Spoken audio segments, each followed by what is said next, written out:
Hello everyone. Science का next chapter करते हैं। ठीक है, वर्गीकी है नेक्स्ट चैप्टर का नाम, पर ये बहुत बड़ा है। ठीक है, इसके जो पैराग्राफ्स हैं वो बहुत ज़्यादा बड़े हैं, मतलब 3-4 पेजेस में ही आए हुए हैं। तो डायरेक्ट इसके क्वेश्चन आंसर कर लेते हैं। ठीक है, पहला क्वेश्चन है, जीव विज्ञानियों ने पादप जगत और प्राणी जगत की जातियों को बहुत बड़ी संख्या में ज्ञात किया है, ढूंढ निकाला है और पहचान लिया है। संख्या की दृष्टि से अब तक ढूंढे हुए और पहचाने हुए जीवों में सबसे अधिक संख्या किसकी है?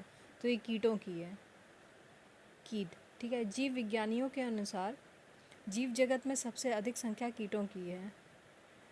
कीट आर्थ्रोपोडा संघ के अंतर्गत आते हैं। कुल ज्ञात जातियों में जो 15 लाख से अधिक हैं में से सबसे सर्वाधिक जातियां 10 लाख से भी अधिक कीटों की हैं। जंतु जल, स्थल तथा वायु सभी जगहों में पाए जाते हैं। पादप जातियों की संख्या लगभग 4 लाख है। नेक्स्ट है, कथन है कि अमीबा विभंजन द्वारा जनन करता है। कारण है, सभी एक कोशिकीय जीव अलैंगिक विधियों से जनन करते हैं। तो ये बात सही है कि अमीबा जो होता है विभंजन द्वारा जनन करता है और सभी एक कोशिकीय जीव अलैंगिक विधियों से जनन करते हैं। ऑप्शन ए सही हो जाएगा इसमें। थर्ड है, गर्म रुधिर वाले जंतु वे होते हैं जो अपने शरीर के तापक्रम को क्या करते हैं बताइए? हमेशा एक सा बनाए रखते हैं। गर्म रुधिर। ठीक है, समतापी अर्थात गर्म रुधिर एक ही शब्द है। ठीक है, मतलब दोनों के लिए एक ही शब्द यूज़ होगा। वे जंतु होते हैं जो शरीर का तापमान वातावरण के ताप से प्रभावित न होकर सदैव एक सा रखते हैं। ठीक है, इसके अंतर्गत पक्षी और स्तनधारी आते हैं, जबकि असमतापी के अंतर्गत जो है वो मछली, मत्स्य, उभयचर, सरीसृप आदि जंतु आते हैं। इनके शरीर का ताप वातावरण के ताप के अनुसार घटता बढ़ता रहता है। क्वेश्चन नंबर 4, निम्नलिखित में से कौन सा सही नहीं है? पहला सही नहीं है, सभी इकाइनोडर्म सजीव प्रजक होते हैं। ये सही नहीं है। इकाइनोडर्म समुद्र में पाए जाने वाले पंचतई अरीय सममिति वाले ड्यूट्रोस्टोमी यूसिल, नाम तो टंग ट्विस्टर जैसा है, खतरनाक सा है कुछ। ठीक है, जिनकी डिंभक प्रावस्था में, बाबा रे हिंदी कठिन हो गई है आजकल। शरीर की सममिति द्विपार्श्वीय होती है। खैर हम डायरेक्ट इससे समझना थोड़ा सा मुश्किल है, हम डायरेक्ट इसके ऑप्शंस पे आते हैं। तो गोल कृमि में कोई परिसंचरण तंत्र नहीं होता है, ये बात ठीक है। अस्थिर मछलियों में वाताशय आम्ल तौर से विद्यमान होता है, ये भी बात सही है। और उपास्थि सम मछलियों में निषेचन आंतरिक होता है, ये भी बात सही है। थोड़ा सा टफ है, 2-3 बार ध्यान देंगे तो समझ में आ जाएगा। ठीक है, क्वेश्चन नंबर 5 है, निम्नलिखित में से कौन मछली नहीं है? तो स्टारफिश मछली नहीं होती है। कुछ समुद्री जंतुओं के नाम मछलियों के नाम से मिलते जुलते होते हैं, पर ये मछली नहीं होते हैं। कौन कौन से हैं? जेलीफिश है, ठीक है, स्टारफिश है, सिल्वर फिश है, कैटल फिश, हैग फिश, रेजर और क्राईफिश, ये मछली नहीं है। पाइप फिश मछली है, साफ फिश मछली है, गिटार फिश मछली है। क्वेश्चन नंबर 6, निम्नलिखित में कौन एक वास्तविक मछली है? तो कैटफिश है। कैट कैटरीना से याद कर लीजिए। ठीक है, ये मछली है। रजत मीन यानी कि सिल्वर फिश एक छोटा पंखीन कीट है। सिल्वर फिश एक छोटा पंखीन कीट है। क्रेफिश एक कड़े खोल वाला जानवर है। क्रेफिश। जेलीफिश जेलीफिश कशेरुकी जंतु नहीं है तथा यह मछली की श्रेणी में नहीं आता है। ठीक है, और कैटफिश वास्तविक मीन है। ठीक है, क्वेश्चन नंबर 6 हो गया। क्वेश्चन नंबर 7, निम्न में से कौन सी वास्तविक रूप से मछली है? समुद्री घोड़ा।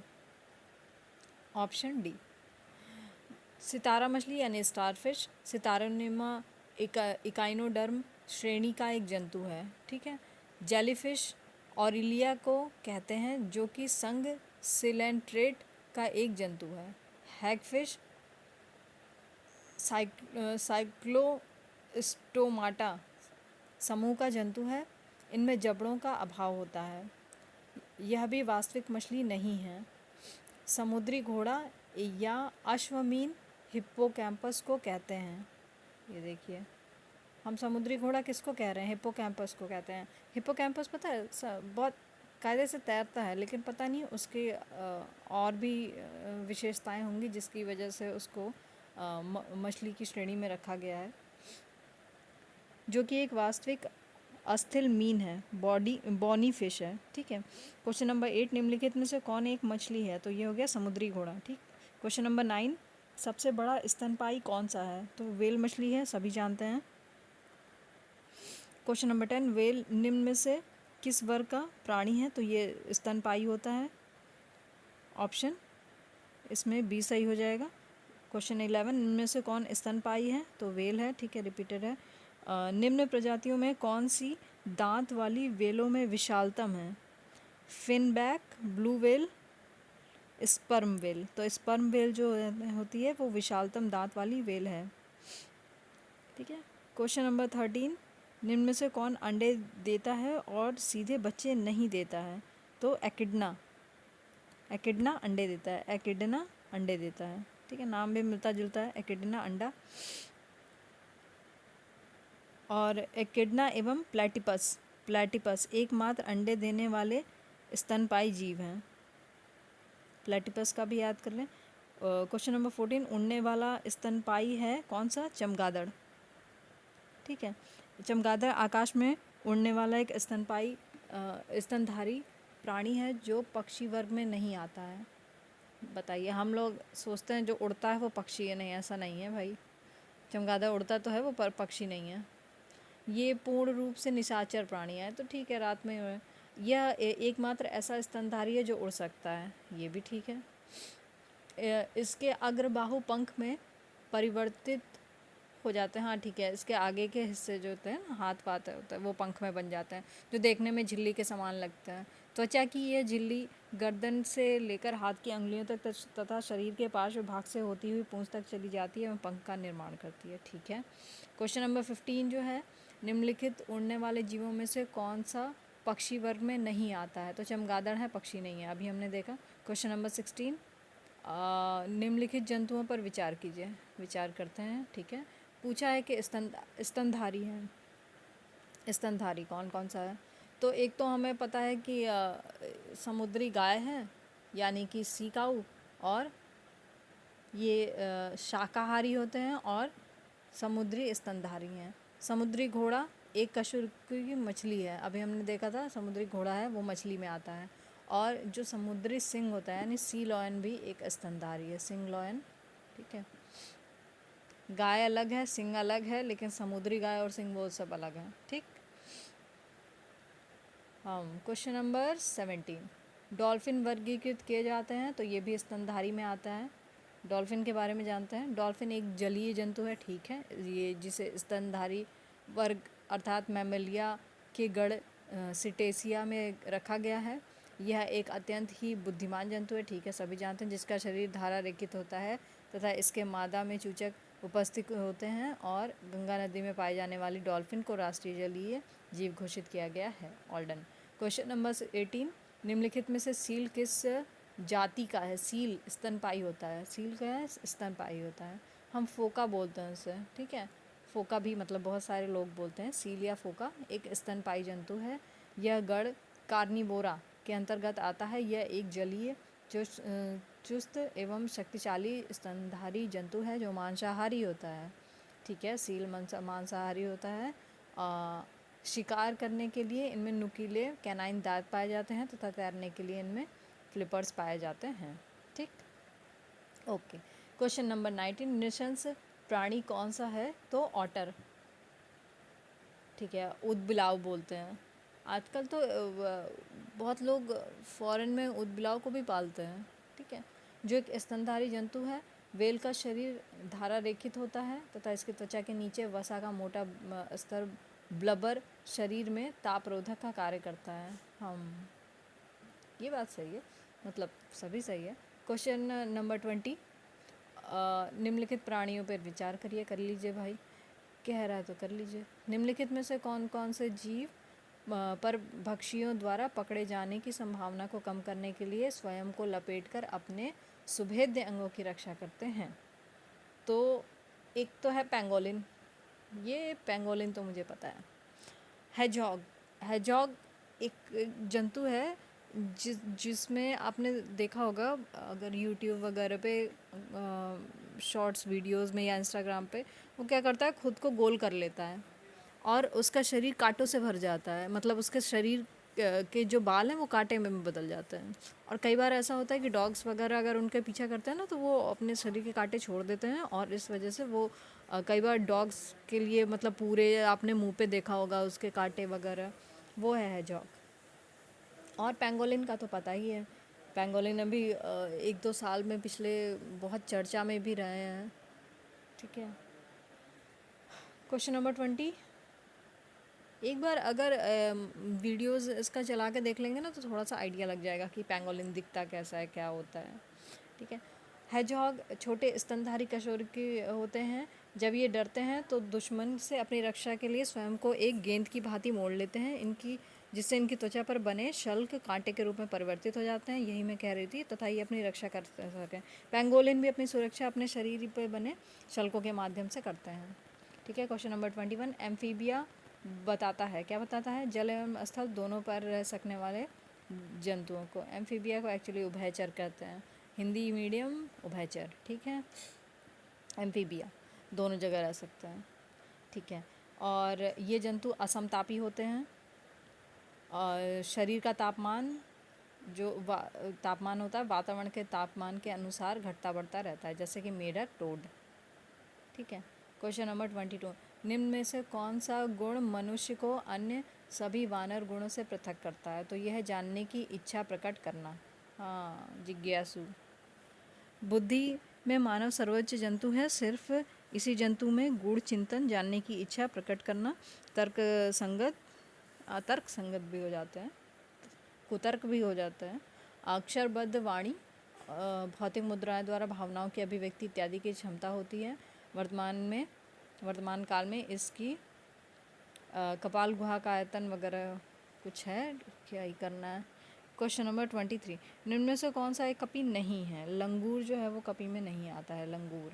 ठीक है, कपी प्राणी जगत में, एक सेकेंड, हाँ, होमियो इडेया महापरिवार की सदस्य जानवर जातियों को कहा जाता है। इनकी 2 प्रमुख शाखाएं हैं, हीन कपी और महाकपी।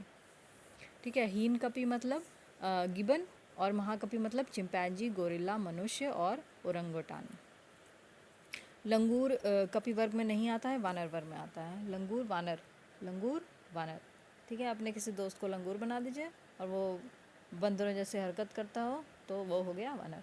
ठीक, नेक्स्ट क्वेश्चन 24।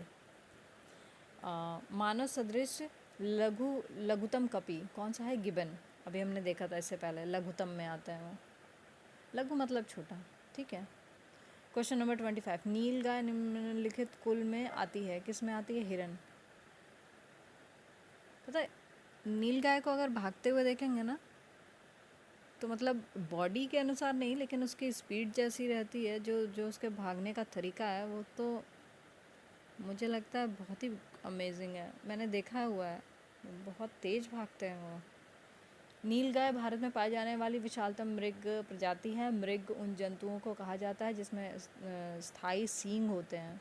ठीक है, मृग है में तो है, अर्थात हिरणों के श्रृंगाभों के समान नील गाय के सींग हर साल गिरकर नए सिरे से नहीं उगते हैं। मतलब इसका मतलब ये हुआ कि हिरन के जो सींग होते हैं वो हर साल नए उगते हैं इनके अनुसार, और नीलगाय में ऐसा नहीं होता है। Question number 26। निम्नलिखित में से किस जंतु में खुर नहीं पाए जाते हैं? जब ये क्वेश्चन आया था ना, तो मेरा क्वेश्चन गलत हो गया था पीसीएस में। गीदड़। हिरन का पैर देखा होगा, जैसे गाय के पैर में खुर का क्या मतलब होता है? जैसे गाय के पैर आपने देखे होंगे तो वो एक सॉलिड सा नीचे रहता है ना, एक पोर्शन नीचे का सॉलिड बना रहता है। वैसे ही क्या कहते हैं, बकरी में भी आपने देखा होगा नीचे एक सॉलिड जैसा बना रहता है, जैसे घोड़े के पैर में भी एक सॉलिड सी कोई चीज़ होती है, उसको काटा जाता है और उसमें फिर लोहा वाली जो रिंग होती है वो डाली जाती है, ठीक है। तो वो हो गया खुर। और किस में नहीं होता है, एक सेकंड, मैं क्वेश्चन कंफ्यूज कर गई शायद। हाँ नहीं, मैं वही बता रही थी कि गीदड़ गीदड़ में नहीं होता है, ठीक है। और ज़ेब्रा हिरन और घोड़े में पाया जाता है, घोड़े में पाया जाता है, अभी बताया मैंने, ज़ेब्रा में भी होता है। गीदड़ को छोड़कर शेष खुर वाले पशु हैं। गीदड़ कुत्ते के परिवार की एक प्रजाति है। सामान्य गीदड़ों का वैज्ञानिक नाम कैनिस है, ठीक है। क्या करना है आगे, नाखून युक्त गद्दीदार होते हैं, गीदड़ में नाखून होते हैं, गद्दीदार होते हैं। ये याद कैसे होगा कि जब उसने बता दिया, ऑलरेडी एक्सप्लेन कर दिया कि कुत्ते के परिवार के हैं, तो कुत्ते का आप पैर देख लीजिए कैसा होता है, उसमें कहीं भी खुर नहीं होता है, नॉर्मल पैर होता है, गद्देदार होता है और नाखून निकले रहता है। क्वेश्चन नंबर 27, ऑक्टोपस, आगे आप समझ लीजिए।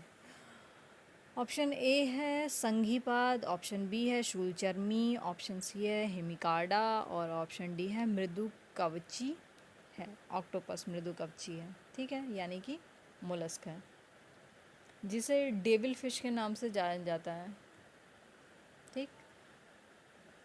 यह एक सिफेलोपोड मोलस्क है। इसमें 8 मुखीय भुजाएं पाई जाती हैं। इसके सिर में मुख और 2 बड़े नेत्र पाए जाते हैं। इसके अलावा इनके भुजाओं पर 2 पंक्तियों में चूषक लगे पाए जाते हैं, ठीक है। क्वेश्चन नंबर 28, सबसे बड़ा अकशेरुकीय है कौन है? स्क्विड। स्क्विड का आपने देखा है? मैंने नहीं देखा। अकशेरुकीय होता है, याद कर लेते हैं। क्वेश्चन नंबर 29, निम्नलिखित में से कौन सा जीव निस्यंदक भोजी यानी कि फिल्टर फीडर है? तो सीप है, ऑस्टर बोलते हैं, बहुत लोग खाते भी हैं फॉरेन में ऑस्टर को। निस्यंदन भोजी यानी कि फिल्टर फीडर ऐसे जीव हैं जो जल में निलंबित पोषक पदार्थों को अपने शरीर की विशेष फिल्टरिंग संरचना से जल सहित प्रवाहित करते हुए प्राप्त करते हैं। उल्लेखनीय है कि सीप निस्यंदन भोजी जीव का प्रमुख उदाहरण है। निम्नलिखित में से कौन सा एक जीव अन्य जीवों के वर्ग का नहीं है? ठीक है, अलग बताना है, ऑड वन आउट। कौन सा? केकड़ा। क्यों भाई? क्योंकि केकड़ा जो है वो मेले कोस्ट्रेका वर्ग से है और बरूथी, बिच्छू, मकड़ी ये एरेक्निडा वर्ग से है, ठीक है। बरूथी, बिच्छू और मकड़ी एरेक्निडा वर्ग से है। क्वेश्चन नंबर 31, कड़कनाथ एक किस्म है मुर्गे का। कभी कभी ऐसे क्वेश्चन बहुत सिंपल हो जाते हैं और कभी कभी बहुत कठिन हो जाते हैं, अगर आपने नाम ही ना सुना हो कड़कनाथ क्या है तो। ठीक है, कड़कनाथ मुर्गे की एक किस्म है। मध्य प्रदेश के झाबुआ मूल के कड़कनाथ मुर्गे को स्थानीय भाषा में काली मासी कहा जाता है। इसकी त्वचा और पंखों से लेकर मांस तक का रंग काला होता है, ठीक है। बहुत लोगों ने खाया भी होगा, I am sure. Question number 32, white lane horn एक किस्म है कुक्कुटों की। वाइट लेग हॉर्न कुक्कुटों की एक किस्म है, ठीक है। क्वेश्चन नंबर 32 हो गया। 33, टिक और माइट वास्तव में होते हैं, क्या होते हैं? मकड़ी वंशी। टिक्स अगर जानते हो तो एक तरीके के छोटे कीड़े, और हम जो जानते हैं नॉर्मली, हम लोग जो समझते हैं वो टिक मतलब छोटे कीड़े, माइट छोटे कीड़ों को बोलते हैं। तो ये एक क्या है? मकड़ी वंशी होते हैं। देखा होगा आपने जानवरों में, खासकर कि गाय भैंसों में भी होता है, कुत्तों में भी होता है, पेट्स में होता है। तो ये मकड़ी वंशी होते हैं जो कि एरेनी गढ़ के अंतर्गत आते हैं। इनके उपांग संधियुक्त होते हैं। इनका शरीर द्विपार्श्वीय एवं त्रिस्तरीय होता है। अधिकांश टिक कशेरुकी जीवों के बाह्य परजीवी होते हैं, ठीक है। नेक्स्ट क्वेश्चन करते हैं, इतना काफ़ी है। जुगनू होता है एक कीट। अब तो बहुत कम दिखते हैं जुगनू, बहुत मुश्किल से एक आध कहीं कोई दिख जाता हो तो शायद ख़त्म हो रहे हैं जुगनू। जुगनू का खद्योत कीटों का एक परिवार है। इनके पंख होते हैं। ये जीव दीप्ति उत्पन्न करके अपने संगी को आकृष्ट करते हैं या दूसरे जीवों का शिकार करने के लिए इसका उपयोग करते हैं। वैज्ञानिकों ने सिद्ध किया है कि जुगनू की चमक ल्यूसीफेरस नामक एंजाइम के कारण होती है। ल्यूसीफेरस नामक एंजाइम, ठीक है, याद कर ले। निम्नलिखित में से कौन सा एक कीट नहीं है? मकड़ी कीट नहीं है। मुझे वो दिन याद आ गया जब मैं ये पेपर दे रही थी और ऐसा कुछ आ रहा था। तो मकड़ी कीट नहीं है। हम दिमाग घुमाने वाला क्वेश्चन आ जाता है कभी कभी। तो खटमल क्या है? हमारे लिए तो भाई सभी कीट है, लेकिन ऐसा नहीं है। खटमल जो होता है वो कीट है, घरेलू मक्खी कीट है, मच्छर कीट है, ठीक है। तो मकड़ी वर्ग एरेक्निडा तथा क्रम एरिना का एक जंतु है जो कि उदर के पश्च भाग में स्थित ग्रंथियों का स्राव से जाल बनाता है। मकड़ी, हाँ, कुल मिला के इतना कॉम्प्लिकेट जो इन्होंने हिंदी यूज़ की है उसमें वही है कि जाल बनाते हैं, ठीक है। सभी मकड़ियाँ परभक्षी होती हैं, ये बात सही है। नॉनवेज खाती हैं मकड़ियाँ। अन्य विकल्प के जंतु कीट वर्ग के अंतर्गत आते हैं। इसमें 3 जोड़ी अर्थात 6 पाद पाए जाते हैं। यही मेन चीज़ है कि उसके गुण क्या हैं। हमने जब बोला कि कीट नहीं है तो क्या मतलब हुआ कि कीट कौन सी जंतु को बोलेंगे, किन्हें बोलेंगे? तो जिनके 6 पाद होंगे, 3 जोड़ी या फिर 6 पैर होंगे, जो कि सभी कीटों के विशिष्ट गुण हैं। मकड़ी कीट वर्ग के अंतर्गत नहीं आती है क्योंकि इनमें 8 पैर होते हैं। ओके। क्वेश्चन नंबर 36, निम्नलिखित में से कौन कीट नहीं है? मकड़ी। थैंक गॉड रिपीट हुआ। पता है यही अच्छी बात होती है जब आप पुराने क्वेश्चन पेपर्स करते हैं। अब देखिए, ये क्वेश्चन 2008 में और 2010 में पूछा गया, 2 जगह पूछा गया। आपने क्वेश्चन पेपर पुराने क्वेश्चन पेपर सॉल्व किए और आपको झारखंड PCS अगर दे रहे हैं तो उसमें प्री में 2021 में मिल गया वही क्वेश्चन। अब ये देखिए, फिर 1996 में ऐसा क्वेश्चन पूछा गया था, बहुत पुराना क्वेश्चन पूछा गया था, ठीक है, बहुत साल पहले पूछी जा चुकी थी ये चीज़ें। इसीलिए बोलते हैं कि 10 साल का क्वेश्चन पेपर्स करके जाने चाहिए, ठीक। क्वेश्चन नंबर 38, कीट नहीं है, ये देखिए अगेन 2011 में पूछा गया है, मतलब 4-5 बार तो पूछ हो गया। क्वेश्चन नंबर 39, किस जीव का रक्त सफ़ेद होता है? तिलचट्टा। अगर आपने मारा होगा तो आपको ज़रूर पता होगा। ऑक्सीजन हेतु हीमोग्लोबिन का प्रयोग न करने के कारण तिलचट्टे के खून का रंग लाल नहीं बल्कि रंगहीन होता है। कॉकरोच के रक्त द्वारा ऑक्सीजन का परिवहन नहीं किया जाता है। लो भैया, मतलब ह्यूमन बॉडी तो ऐसा ही करता है, लेकिन ऐसा कॉकरोच नहीं करते। और इनका रंग भी लाल नहीं होता क्योंकि इनमें हीमोग्लोबिन ही नहीं होता है। बताइए, हमें लगता है कि ज़िंदा रहने के लिए हीमोग्लोबिन और ये सारी चीज़ें ज़रूरी हैं, ऑक्सीजन वगैरह ये वो। ऑक्सीजन तो है लेकिन हीमोग्लोबिन नहीं है, कम से कम कॉकरोच के लिए नहीं है। कॉकरोच के शरीर के प्रत्येक खंड में स्थित ट्यूब की एक प्रणाली के माध्यम से कोशिकाओं तक सीधे ऑक्सीजन पहुंचती है। ओह, इंटरेस्टिंग। अब ये वाला हमारे वैज्ञानिकों को ट्राई करना चाहिए, क्या पता कोई केस सॉल्व हो जाए। इनका रक्त रंगहीन या सफ़ेद रंग का होता है। क्वेश्चन नंबर 40, जब चींटियाँ काटती हैं तो वे अंतक्षेपित करती हैं। कुल मिला के हिंदी का मतलब ये अंतक्षेपित का मतलब होती है। और जब चींटियाँ काटती हैं तो कुछ अजीब सा इरिटेशन या कुछ होता है, तो ऐसा क्यों होता है? वो सिर्फ फॉर्मिक एसिड होता है, फॉर्मिक एसिड, फॉर्मिक अम्ल, ठीक। तो जिसके परिणामस्वरूप शरीर में दर्द या चिंचिनाहट का आभास होता है। फॉर्मिक अम्ल एक कार्बनिक यौगिक है जो कि कार्बोक्सिलिक श्रेणी का प्रथम सदस्य है, जिसका दैनिक उपयोग जीवाणुनाशी के रूप में रबड़ के व्यवसाय या फलों के रसों को सुरक्षित करने में किया जाता है। बताइए कितना इम्पोर्टेंट है फॉर्मिक अम्ल। ये जीवाणुनाशक है, रबड़ के व्यवसाय में होता है और यहाँ तक कि फलों को सुरक्षित रखने में भी किया जाता है। हम क्वेश्चन थोड़ा सा और कर लेते हैं, आधे घंटे का क्वेश्चन मतलब ये वीडियो कर लेते हैं।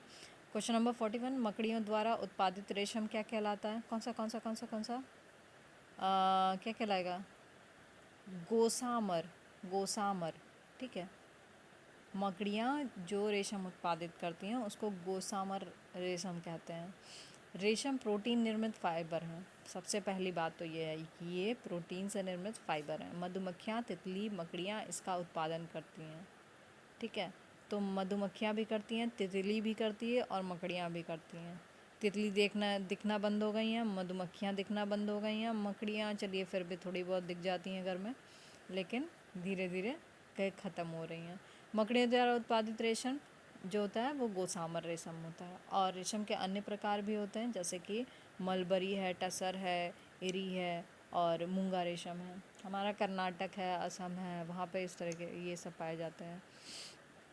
क्वेश्चन नंबर 42, मकड़ियों द्वारा उत्पादित रेशम क्या कहलाता है? गोसामर। ठीक है, रिपीटेड क्वेश्चन है, देखिए 2 बार आ गया। क्वेश्चन नंबर 43, पहला है, इसमें पूछा है कि सही कौन सा है। तो पहला है कि फीताकृमि उभयलिंगी है। ठीक बात है, फीताकृमि क्या है? उभयलिंगी है। और गोल कृमि क्या है कि अलग अलग लिंग होते हैं, अलग अलग सेक्स होते हैं। और फाइलेरिया सूत्रकृमि से होता है। सूत्रकृमि नेमेटोड बोलते हैं उसको, निमोटोड बोलते हैं। ठीक है, और चौथा इसमें जो है वो गलत है कि गिनी कृमि और एनेलिड होते हैं, ये गलत है। क्वेश्चन 1 2 3 सही है, कथन चौथा गलत है, क्योंकि जो गिनी कृमि या वॉर्म बोल लीजिए एक सूत्र कृमि होते हैं। ठीक है, निमोटोड जो कहते हैं वो होते हैं, जिनका जंतु वैज्ञानिक नाम कतई याद करने की ज़रूरत नहीं है। यह मनुष्य तथा कुछ दूसरे स्तनियों का परजीवी जंतु है, जिनके संक्रमण से शरीर में दमा, उल्टी, खजुलाहट वगैरह और इयोसिनोफिलिया इत्यादि के लक्षण प्रकट होते हैं। ठीक है, यानी कि गिनी कृमि से। और ये सब शरीर में इस परजीवी के विषैले पदार्थ के प्रभाव के कारण उत्पन्न होते हैं। क्वेश्चन नंबर 44 है, निम्नलिखित में से किस ग्रुप के जंतु प्रायः रात्रिचर होते हैं? हम ये थोड़ा सा गेस कर लेते हैं। उल्लू है, चमगादड़ है, मच्छर है। ठीक है, सब सही है। मच्छर दिन में भी होते हैं, रात में भी होते हैं। प्रायः पूछा है इसलिए इसमें क्वेश्चन ऑप्शन बी सही हो जाता है। बाकी कॉमन सेंस वाले क्वेश्चन हैं। ठीक है, आगे चलते हैं। अच्छा, हम रात्रिचर कह रहे हैं, ये इसमें बहुत अच्छे से दिया है कि रात्रिचर जंतु वे जंतु होते हैं जो दिन में आराम करते हैं और रात में सक्रिय रहते हैं।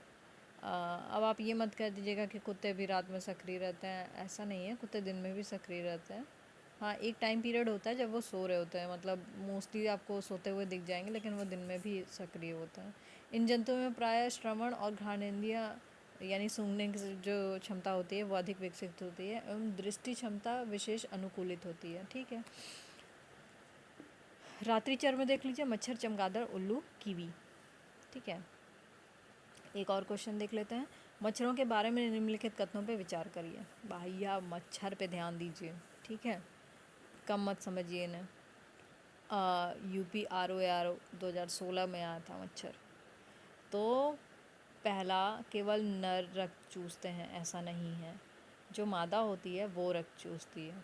ठीक है, तो दूसरा ऑप्शन सही होगा, मतलब दूसरा वाला पॉइंट जो है इसमें वो सही है। एक तो ये सही है, और दूसरा फिर इसके अलावा ये कि नर की अपेक्षा मादा के डैने बड़े होते हैं। और पढ़ लेते हैं, मादा पौधों का रस चूस सकती है, ऐसा कुछ नहीं है। मादा की अपेक्षा नर के डैने नहीं, नर के अपेक्षा मादा के डैने बड़े होते हैं। मादा न जो मच्छर मादा होती है उसके डैने बड़े होते हैं। ठीक है, केवल मादा मच्छर ही गर्म रुधिर वाले कशेरुकियों, पक्षियों एवं स्तनधारियों का रुधिर चूसती हैं और बाह्य परजीवी के रूप में होती हैं। बाह्य परजीवी। ठीक है, नर मच्छर रुधिर नहीं चूसते हैं, ये अपना पोषण फलों फूलों के रस से करते हैं। जो नर मच्छर होता है वो होते हैं वेजिटेरियन, फल फूल खा के खुश रहते हैं। कभी कभी मादाएं भी फलों फूलों का रस चूस सकती हैं। अब ये कभी कभी लिखा है और यहाँ पे वैसे ही लिख दिया था। ठीक है, अगर ये थर्ड वाला भी होता तो सही रहता, लेकिन क्योंकि ऑप्शन ही ऐसा बनाए हैं कि आपको 2 ही चूज़ करना है, मादा मच्छर सामान्यतः नर मच्छर से बड़े होते हैं। ठीक है, इतना तक हमने कर लिया। आधा घंटा हो गया है, ठीक है, क्योंकि ये चैप्टर बहुत बड़ा है, तो आगे का नेक्स्ट वीडियो में करते हैं। Thank you.